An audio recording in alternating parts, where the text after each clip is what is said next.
और ऐसे लोगों को जज की कुर्सी पर नहीं बैठना चाहिए। लड़की को, महिला को डोरी खोल दे, अस्तर छूले, घिसेट करके कहीं पुलिया में ले जाए। इस तरह के न्यायाधीश को या तो मेंटली उनका डिस्टर्ब है या तो शराब के नशे में धुत थे कि कुर्सी से मुअत्तल किया जाए। हमेशा की माँ के साथ में या उनके घर की महिलाओं के साथ में ऐसा हो, अगर कोई उनकी प्राइवेट पार्ट छुए, कोई घसीट के ले जाए, तो इस कर्मकांड का नाम क्या देंगे जज? तो अगर ये रेप नहीं तो फिर न्याय क्या है?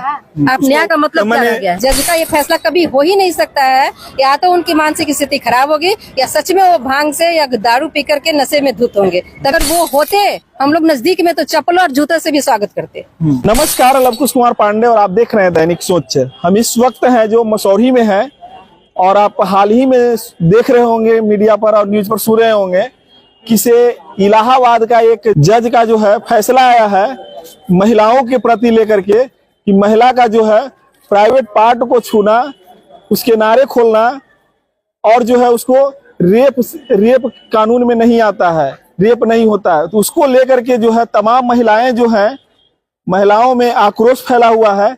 महिलाओं का क्या कहना है जज के प्रति, तो उससे बात करेंगे। सबसे पहले तो आपको स्वागत है, क्या कहिएगा इस तरह का फैसले पर? हमारे देश का बहुत ही बड़ा दुर्भाग्य है, दुर्भाग्य ही कहा जाना चाहिए, क्योंकि एक सर्वोच्च पद पर बैठा हुआ व्यक्ति जिसे न्यायमूर्ति कहते हैं हम लोग, ठीक है। अब न्यायमूर्ति ही अगर ऐसी बातें बोले तो न्याय की उम्मीद किससे की जा सकती है?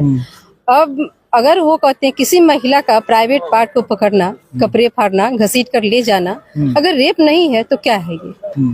और उनका ये जो इलाहाबाद कोर्ट का जो फैसला है, ये हर बेटी के लिए, हर महिला के लिए उनके सम्मान पे हमला है, जो हम आधी आबादी इसको बर्दाश्त नहीं कर सकते हैं। क्योंकि टच भी करते हैं, अगर महिला की इच्छा नहीं होता है तो उसे बहुत सा एक्ट है, अगर 17 साल से नीचे है तो 812 भी लगाया जाता है, पैक्सो एक्ट लगाया जाता है। अब एक तरह का जज जो है महिला के प्राइवेट पार्ट को स्पर्श करना, उसके नारे को खोलना, वो रेप की कैटेगरी में नहीं आता है। ये जज साहब की या तो मानसिक स्थिति खराब है, और ऐसे जज अगर हमारे देश में रहे तो ये जोखिम है, इन्हें नहीं रहना चाहिए पद पे बने हुए।